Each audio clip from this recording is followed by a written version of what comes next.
this all hit, like I said, nobody I knew understood what was happening. I didn't understand it. And so I did what I do in circumstances like that. And I basically tried to work my way backwards through history and figure out, where this stuff came from. And I think like for pressure on corporations, the context for this is that corporations are, there's this cliche that you'll hear actually interestingly from the left, which is, well, private companies can do whatever they want. They can censor whoever they want. Private companies have total latitude to do whatever they want. And of course, that's totally untrue.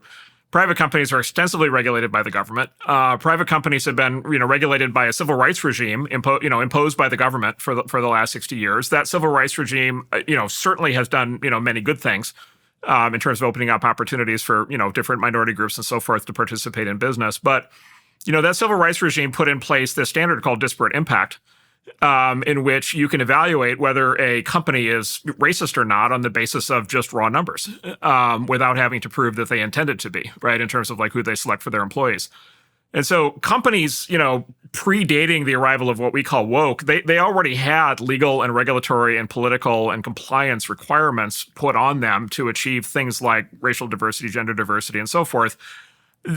I grew up in that environment. I considered that totally normal for a very long time. I just figured that's how things worked. And that was the positive payoff from the civil rights movement and from the 1960s. And that was just the state of play. And, and by the way, it was, I think, manageable and good in some ways. And, kind of on and away we went, like we could deal with it. But basically what happened was when woke arrived, that regime was enormously intensified. And what happened was a sequence of events. And literally there was a playbook where, for example, for DEI, there was a sequence of events where activists and employees and board members would push you. First of all, you had to start doing explicit minority statistical reporting.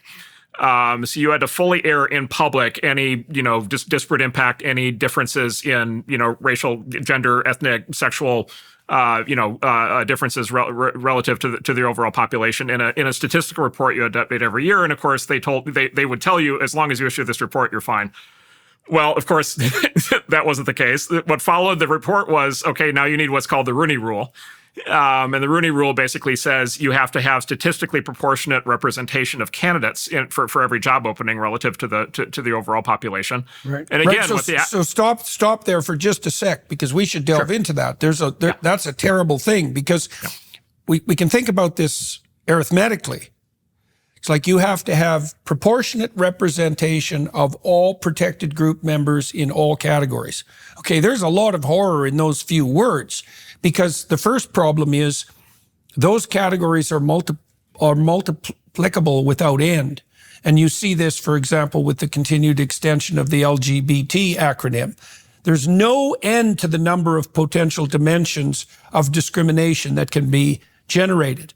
And then so that's an unsolvable problem to begin with. It means you're screwed no matter what you do.